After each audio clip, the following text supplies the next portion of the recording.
God, I'm on my knees again. God, I'm begging, please again. I need you. Oh, I need you. Walking down these desert roads, water for my thirsty soul. I need you. Oh, I need you. Your forgiveness is like sweet, sweet honey on my lips. It's like the sound of a symphony to my ears. It's like holy water on my skin. Hey! Oh.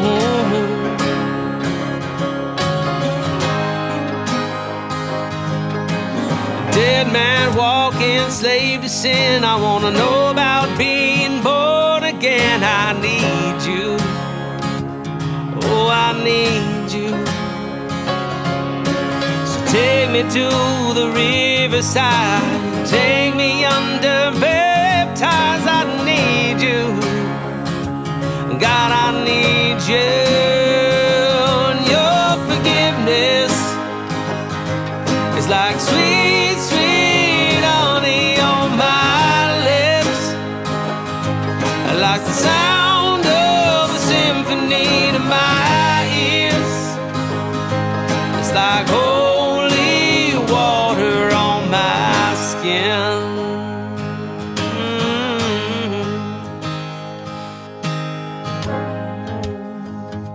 On my skin.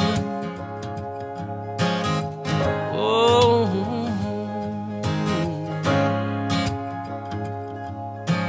I don't want to abuse your grace. God, I need it every day. It's the only thing that ever really makes me want to change. I don't want to abuse your grace. God, I need it every day. It's the only thing that ever really makes me want to change. I don't want to abuse your grace. God, I need it every day. It's the only thing that ever really makes me want to change. Your forgiveness is like sweet, sweet honey on my lips. Like the sound of a symphony to my ears. It's like holy water.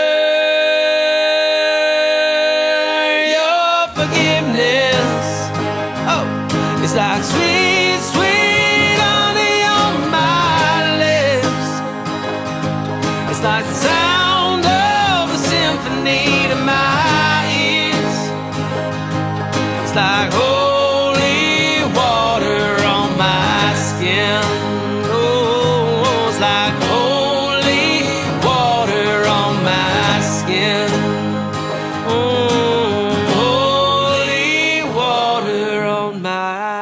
Skin.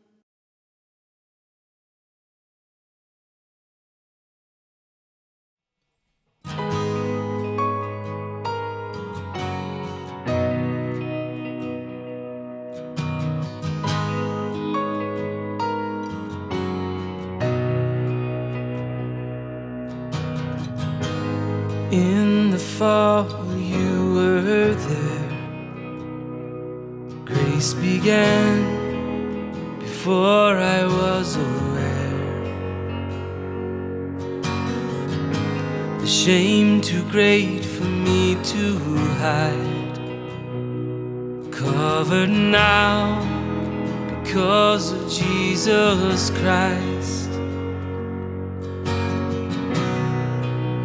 I can't believe the price you paid for me, what you did not owe, so that I could know you.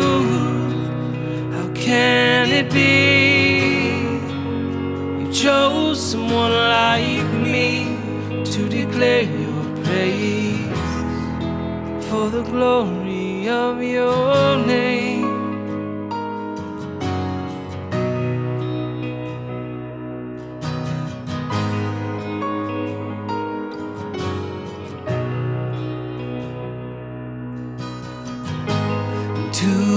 one who gave it all. I belong with all my heart and soul, and every gain I count as loss when I survey the wonder of the cross. I can't believe the price you paid for me, what you did not owe, so that I could know you. How can it be you chose someone like me to declare your praise for the glory of your name?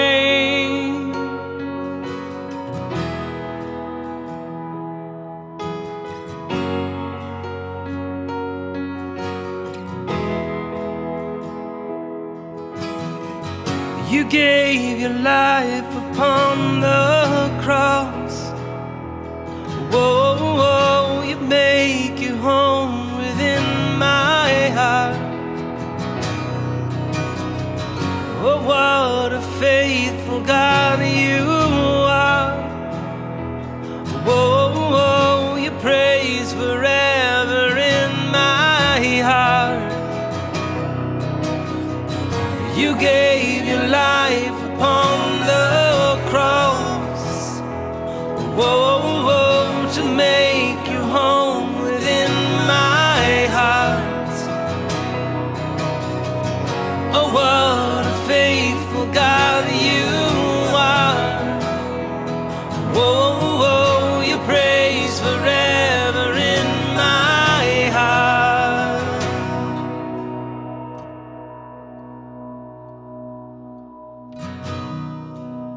I can't believe the price you paid for me, what you did not owe, so that I could know you.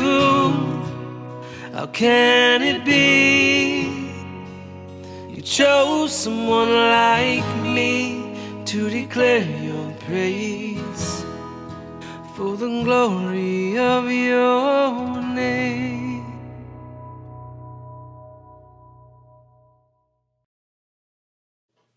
Have you been walking the same old road for miles and miles? Have you been hearing the same old voice tell the same old lies? If you're trying to feel the same old holes inside, there's a better life, oh, a better life. If you got pain, he's a pain taker.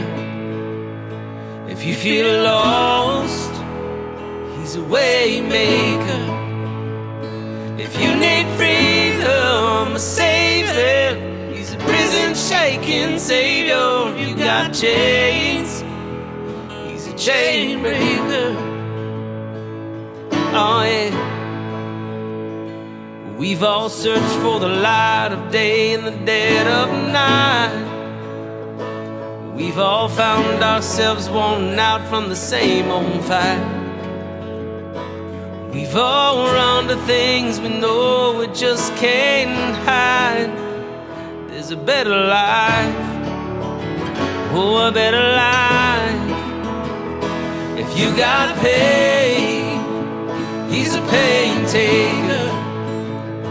If you feel lost, he's a way maker.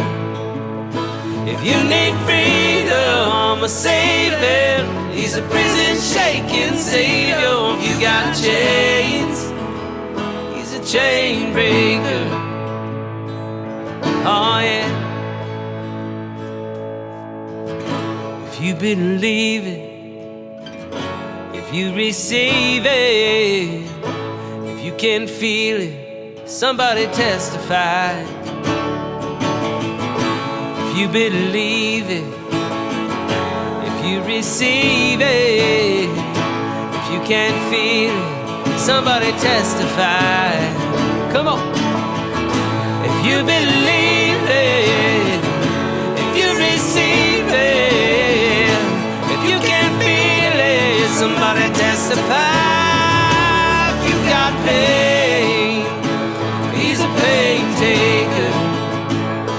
you feel lost, he's a way maker. If you need freedom, a savior, he's a prison shaking savior. If you got chains, he's a chain breaker. If you need freedom, a savior, he's a prison shaking savior. If you got chains, he's a chain breaker. Oh yeah.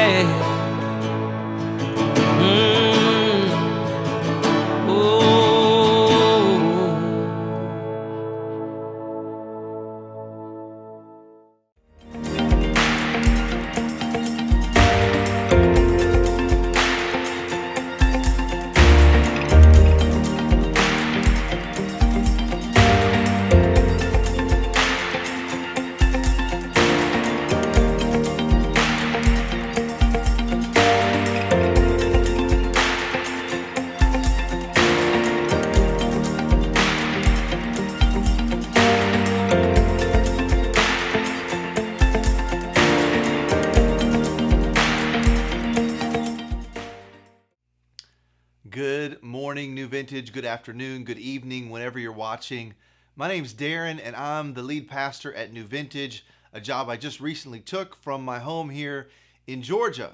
So obviously, New Vintage is in Santa Rosa, California. I'm here in Georgia. We are doing virtual church together, and you just got to spend some time worshiping with Jeff and the band. And just take a second, if you're watching this live, or if you can comment where you're watching it, and just give them some love and tell them how grateful you are for the way they work so hard to put that together every week. They do a phenomenal job leading us in worship. And, I know that for some of you, that's really why you tune in, because you need to connect with God. You need to sing. You need to worship. It fills your soul.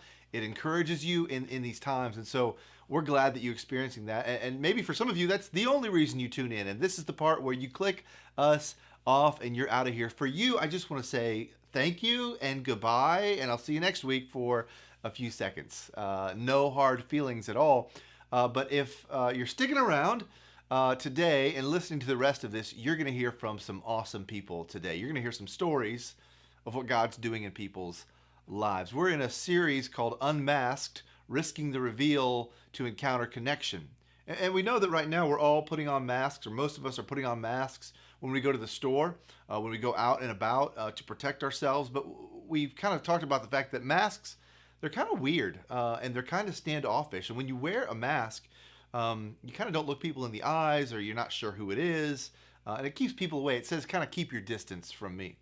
And that's true physically, but it's also true like spiritually or emotionally or relationally.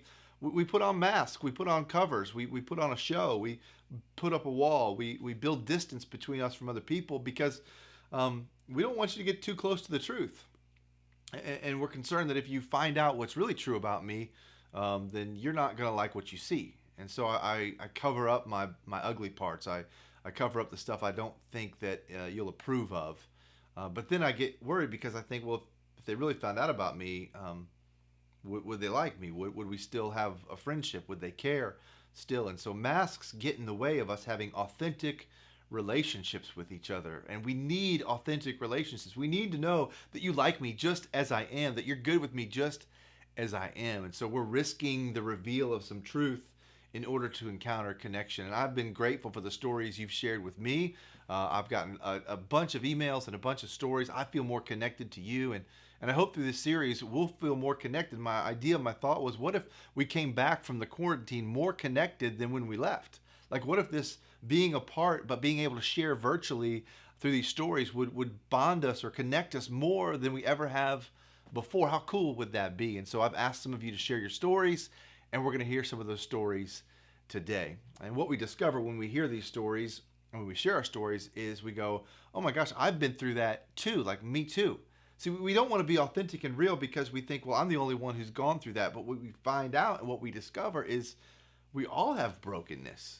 We've all made stupid decisions. We all have regrets. We all went too far. We all said too much. We all did that thing that we wish we hadn't done. We all have these stories of brokenness in our lives, and We have moments where people hurt us, and moments when we hurt people, and we just have this. We all have a similar story in some way, and it's so good to hear other people share their story, because then I kind of go, oh, so I'm not the only one who sort of can't get this figured out all the time.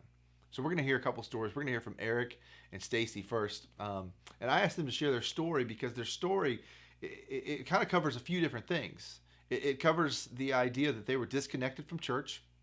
They needed a safe place. It covers the fact that they were trying to control their lives, but it wasn't going very well. And it covers the story of what happened when they finally let go of that and what God began to do. And I know that if you're watching today, some of you watching, myself included, we all tend to hold on to things and try to do it ourselves. So I hope this is encouraging for you to hear what happened when they said, God, you can take over. So Eric, Stacy, thank you for sharing. It's all you. Hey, what's up, New Vintage? I'm Stacy. I'm Eric, and we are the Pembertons. Zach made a statement the other night, Mother's Day night, while we were enjoying our fire pit. And it was about something that happened 3 years ago that instantly made Stacy and I reflect back on that time and how appreciative we were of God being present in our lives. We were both raised, our families growing up with the foundation of God in our lives. Yeah, and I would say it wasn't until after I had Zach, and we just moved here to Santa Rosa, that I even thought about coming back to church. I remember driving by, we lived close to New Vintage at the time, and I would drive by, and I just remember thinking that I wanted Zachary to have the same foundation that I had. I loved church growing up and thought it would be good for him to have that as well. And the thing that drew me into New Vintage was honestly the sign had like an Instagram and Facebook, and I just thought, okay, well, at least that's not going to be a super boring church. I can maybe relate to it a little bit. And I just decided to show up one Sunday with just me and Zach. Eric at the time was working a lot of hours. So for the most part, it was me and Zach a lot. He was gone on the weekends and things like that. So I would show up to the church, and I just remember feeling giddy dropping Zach off at the nursery and being able to just walk away, because we didn't really have any friends here and our families out of the state or far away. And I just remember this feeling of like, I can just drop the kid off and walk away. And I would sit in the church and the music was fun, and I just felt like every week that I kept going, the message was directed towards me.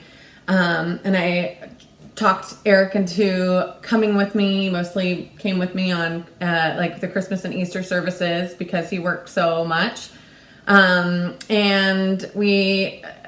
he continued to work that much for his time at that job, which was for about 7 years. So during that time in our lives, it took a really huge toll on our marriage. I just remember thinking about how, it even took away from my, I couldn't have a job that I wanted because he would work so much, and we had Zachary to think about, and it just took a toll on our marriage and his time with Zachary. I felt like he was missing out on a lot. Yeah, it got to the point where my schedule semi-switched to where I could actually start going to church every Sunday, and then I'd have to go to work right after that. And during that time, I had the absolute pleasure of meeting Al Vomsteeg. And, every now and then we'd bump into each other, and have some type of conversation, even just a quick hello, checking in, to say hi, and or other times, more in-depth conversations. And, life was hard at that time. I knew, I felt like I was losing myself because I was working so much, and I knew something had to give. I either needed to switch jobs or I was going to lose my family. or health issues with myself. And I had numerous conversations with Al, and he started leaning into me and teaching me about letting go and letting God, and that God loves us and wants us to be happy, and we just need to put our worries and our struggles on Him and in His hands, and we'll be okay. And I remember the first time he said let go and let God, I was just like, what are you talking about? Like, you can't just do that. Maybe it's just because you're giving up control. And it took a little bit of our conversations and whatnot, and I remember one Sunday just having a really good talk with him, and he touched base on the let go and let God aspect. And I was driving to work, and I always have some type of noise in my car, whether it's music or sports talk radio, always something. But I remember a Sunday driving in complete silence, and just trying to absorb what all Al and I had talked about. And I finally just said, you know what, God, I'm letting go, and I'm letting you handle this. I'm letting go and I'm letting God. So give me a sign. Tell me what I'm supposed to do.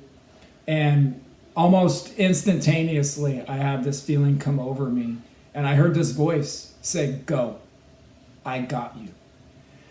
And it kind of freaked me out, because I was like, I'm in my car all by myself. Like, well, where did that come from? But I knew it was God. Like, I could feel it in my heart that He was telling us what I needed to do. And then at that moment, I also realized that I was, being a salesperson, I was going to have the toughest sell in my life, because I was going to have to go to Stacy and say, babe, Al told me to let go and let God, so that's what I'm going to do, because it feels good. It feels like it's the right thing to do. And she thought I was absolutely crazy. I mean, I've come up with some doozy of ideas, so it wasn't surprising the way that she just kind of looked at me like I had completely lost my mind. But just hashing it out, I just told her, you got to trust me, because I'm trusting God, and we're in this together. And thankfully she did. And I quit without a backup plan, just saying we're gonna do this. We're letting go, and we're gonna let God, and He's gonna lead us down the right path and where we need to be. And I think if Stacy knew that it was gonna end up being 5 months that I was unemployed, that I'd applied for 75 jobs and maybe heard back from 5 of them, she might have not been on board as much. But thankfully she was, and I can say that it was great instantaneously, because I was home, I was present, and granted that brought on a whole new set of issues of these guys getting used to me and whatnot, and me getting used to them, or being present. But we just carried on that mantra of letting go and letting God. About a month after I quit, Stacy got hit by a truck while she was at work. Being unemployed, she had to kind of rush back sooner than probably was needed just to maintain that flow of money. Thankfully we had friends from church that stepped in and put me to work, earning a little bit of money. But there was always things coming up that was kind of delayed, the next step. And then, after that, the fires of 2017 hit, and that delayed things even more. But thankfully, because of that, since I wasn't working, I got to volunteer at the church during that time, and it was healthy for me, to be honest. I remember how thankful I was, and just how much better I was feeling about life. Even though I was unemployed, I was happy. I was content, and I knew I was in the right place, and that good things were coming. And the fact that not only our church but our friends from our church all stepped up in our time of need when we needed something, and to take care of us, it just proved that God always provides. We just got to put it on Him. We got to, let go and let God. And it's the craziest thing ever, but I'm so thankful that we learned that, because the last 3 years have been truly amazing. I wouldn't trade that for anything. In fact, I almost wish I would have learned that mantra sooner. so we could have gotten on with life sooner. Yeah, I feel like during that 5 months, watching him grow his relationship with the church, like it really clicked for him, just spending the time volunteering. And now even to this day, he's able to spend more time with us as a family and with the church. And I definitely think it was just an important time for us to, like, looking back now, which was what we did at the campfire. Just Zachary made the comment he made was that, if he still worked at Ashley, he wouldn't even be here right now. He would still be at work. And that's where it clicked. Like, he spent the last 3 years actually here and present, and the pain of him being gone all the time is not there anymore, because we were able to even a little bit begrudgingly let go and let God and let him take control. So, and it works every time. You just have to let go and let God. So thank you for everything you've done for us, New Vintage. Al, I know I've thanked you numerous times in the past, but I'm going to give you a proper shout out now, because you, I don't want to say it saved our marriage, but it did. It did, and we're thankful for that. And for everyone else at the church, there's just been numerous people that have touched our lives. So thank you, New Vintage. Thank you. Let go and let God. Easy to say, so difficult to do. Eric and Stacy, thank you for sharing your story. Thank you for your faithfulness to trust God with a difficult thing like a job and a family. Eric, I love that you admitted that, man, I was going to lose my family. I had to do something. And it's interesting that you were trying to control the circumstances and control the job and control the finances. And Stacy, you were at home trying to control the house and control the family, and it was falling apart. And it reminds me of a story that Jesus told one time when a guy shouted out from the crowd. He said, "Hey, Jesus, tell my brother to divide our inheritance with me." And Jesus says, "Well, I'm not the judge to do that. And why are you worried about all the stuff in life? In fact, let me tell you a story. There was a rich man. This is just a story, but he says there was a rich man who had a whole bunch of fields and a whole bunch of crops, and he had so much that he didn't know what to do with it. So he built all these barns to store it in. And finally, after it was all stored up, he sat back and he said, "Now I have enough. I don't have to worry anymore. Now I can just relax and enjoy this long life that I have and do nothing else. I've solved my worry problem." And Jesus says the problem is life is more than stuff. And what happens when that man discovers that his life doesn't have much time left? He says, God says, you're gonna die tonight in the story. So what good are these barns that you've stored up? You spent all this time trying to figure out how not to worry, and then life came to an end. And this is where we pick up the story in Luke chapter 12, verse 22. Jesus tells this story about how stuff isn't what we should put our security in or worry about.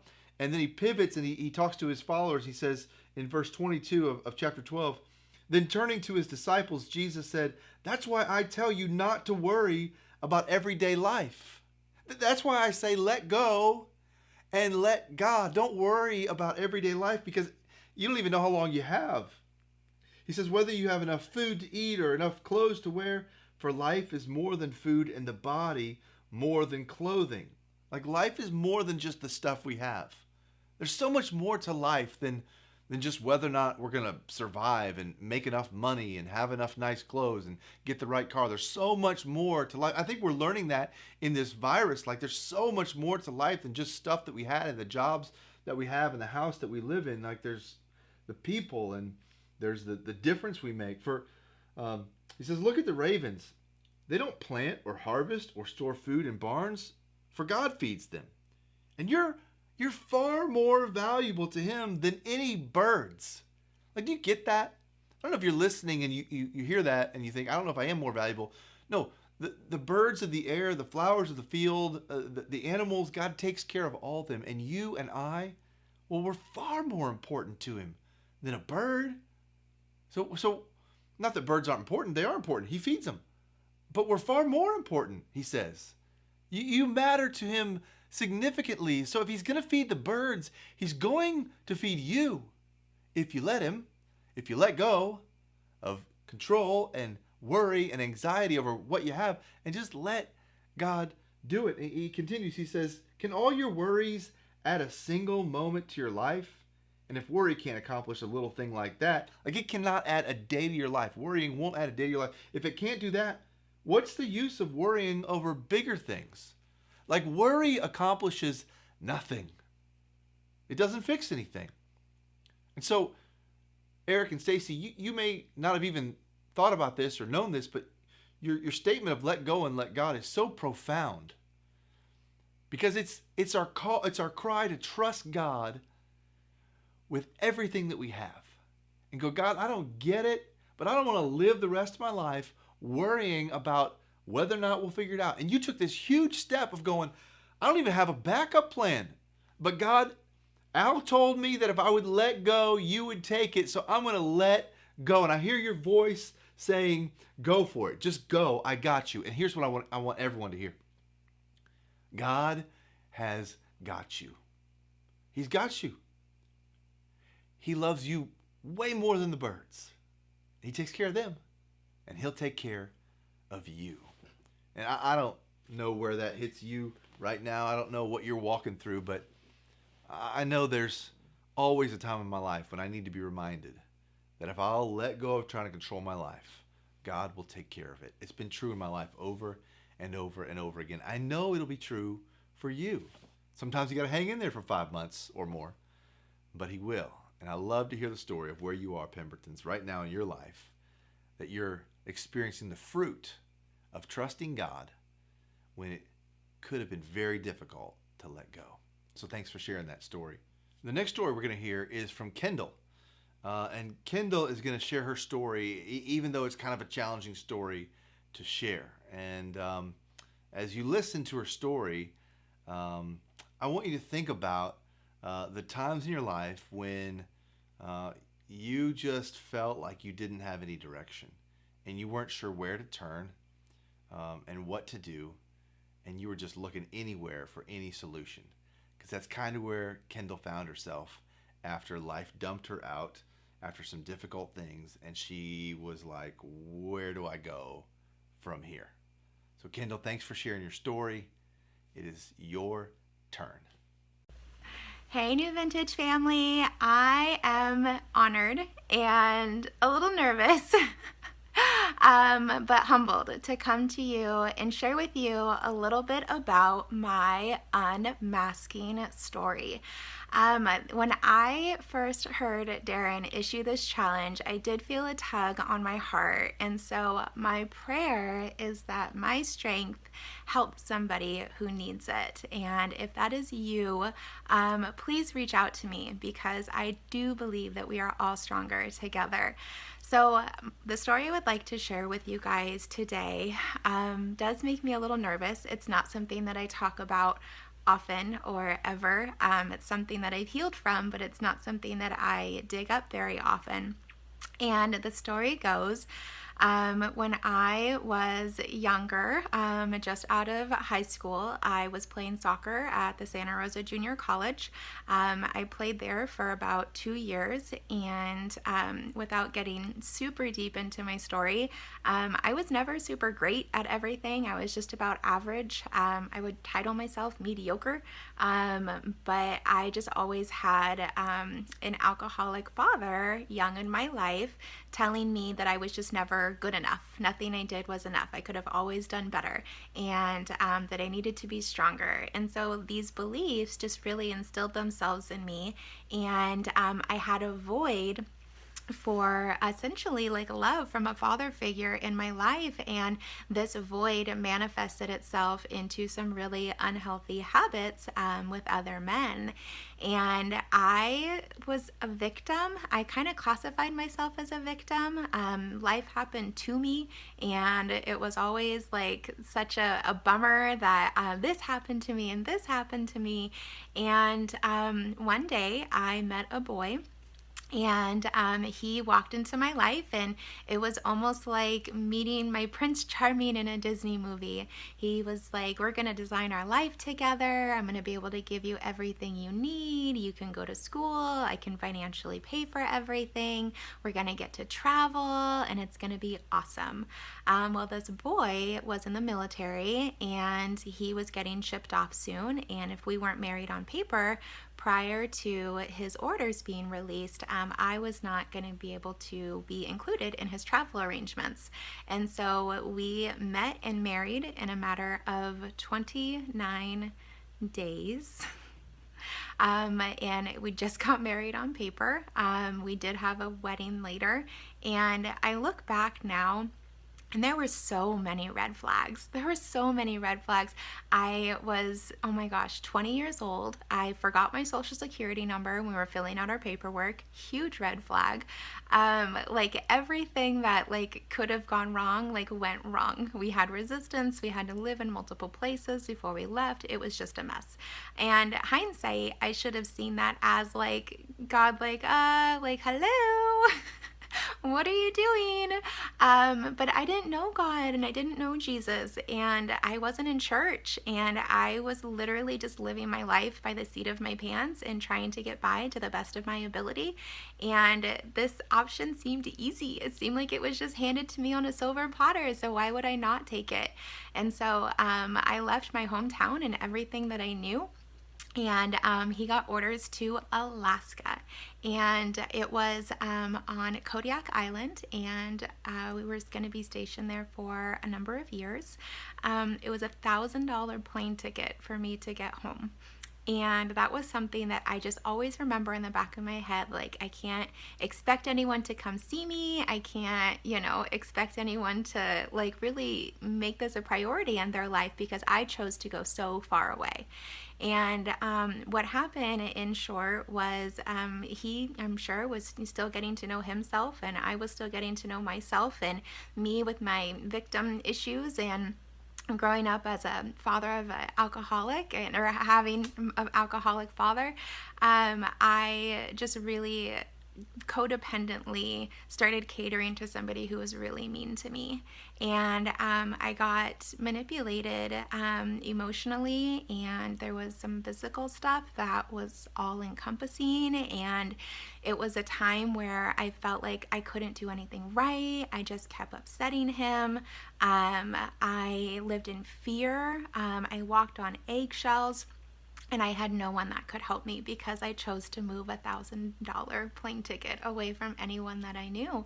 And I had such pride that I didn't want to say that I was wrong.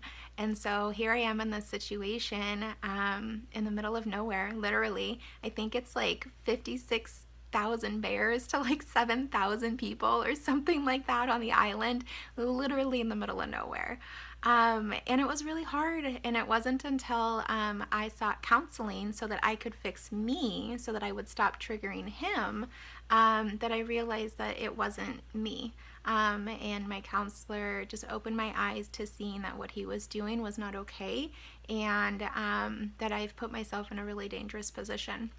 And so once everything hit the fan, I ended up needing a safe house to get out of that situation, and I ended up moving away and getting divorced. And it was a year and a half of my life that I just had a lot of shame about. And I actually refused to go home. I moved to another state, and I followed another boy, and that relationship wasn't, as dangerous as the one I was in. And he actually kind of helped me from where I was. But it was just like life was just an adventure, and I had no direction. The saying of, if you don't stand for anything, you'll fall for everything. And that was just so me. I felt so naive and gullible, and I just kept getting myself into situations that I was hurting myself and just really not putting myself in a place of success or where I was helping anybody. I was really just hurting myself on a regular basis one way or another. And there was a lot of things that I really had to learn in regards to why I was doing that, and everything came to a realization. Truly, truly, truly, I started a Mary Kay business. I bought one of those $100 Mary Kay starter kits, and I ended up just loving the products and started showing up to different events. And the women there were saying, "You need to take God as your business partner." And I was like, what in the world? Like, who? Like, what is this? And so I walked into New Vintage Church um, in a selfish way, wanting to know how to be successful. These women had God as their business partner, and I didn't know what it meant, but they were where I wanted to be. And so I decided to walk that journey. That was in 2017 that I decided to start going to New Vintage. It was the best experience. My whole life has changed since going to New Vintage. I did their starting point program, and I learned what God's role is to be in my life and why it's there. And I just learned, and I feel like I had fear because I was naive and I just didn't know better, and I was floundering because I didn't know better. And New Vintage Church taught me, when you live your life with honor and integrity and peace and gentleness and kindness and all of these things, and you can structure your life within the boundaries that the Bible teaches us, to not hurt yourself and to honor God. And when you do that, you get to have enough within you to go out and help other people. And I love how God was with me even when I was being rebellious, because Mary Kay's two things that they stand for is cancers that affect women and domestic violence. And so now, as a free driving sales director in Mary Kay, that I've been able to build this company where I live faith first, family second, and career third, which is the Mary Kay way. And I'm so grateful for the guiding of the Mary Kay and of New Vintage Church, because now I get to work with women literally who go to the Capitol and they say, we need funding for our domestic violence shelters because this is why. And I get to go and I get to be there and I get to sit with them knee to knee, toe to toe, and advocate on why they need funding for domestic violence, because I was a victim at one point.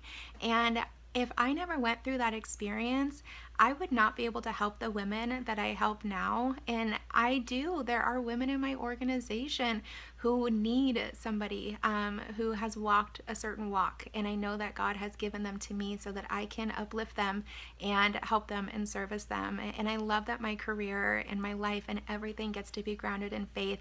My whole life has changed. I'm a whole new person. I've lost 70 pounds, and I've married an amazing man who has literally sat by my side and watched me go through my whole transformation and truly held my hand. And I believe he always saw who I could be even before I was able to see it for myself, he and God. But I'm always growing, I'm always learning, and I'm so grateful for New Vintage for being just an open hand that helped me walk through just to stop hurting myself and to start helping others. So I love you guys. I miss you guys tremendously. I'm so excited to have Darren and Molly join us, and I hope you guys have a fabulous rest of your day. Kendall, I love it. I love that you're a part of New Vintage. I love that you walked into New Vintage for all the wrong reasons, hoping that God would be your ticket to a greater business, or that you would network somehow, and that's how you use church for your advantage.